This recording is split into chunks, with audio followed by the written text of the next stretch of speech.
Hello, അസ്സലാമു അലൈക്കും. Taste of കിച്ചണിലേക്ക് എല്ലാവർക്കും സ്വാഗതം. ഇന്നത്തെ റെസിപ്പി ഒരു മെഴുകുവരട്ടിയാണ്. ഉരുളൻകിഴങ്ങ് പയറിത്തിരി വലുതാക്കിയിട്ടാണ് അരിഞ്ഞിട്ടിരിക്കുന്നത്. അതിലേക്ക് ആവശ്യമായ സാധനങ്ങൾ നമ്മൾ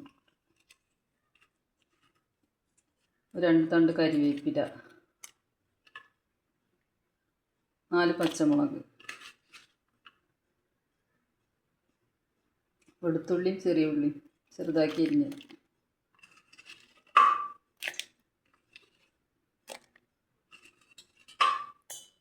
അഞ്ചാറല്ലി വെളുത്തുള്ളി, 4 ചെറിയ ഉള്ളി,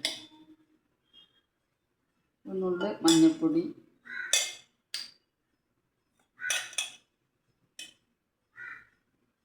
ഒന്നുള്ളി മുളക് പൊടി,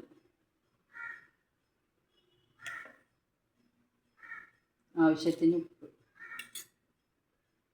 നല്ലപോലെ കൈ വെച്ച് മിക്സ് ചെയ്യും.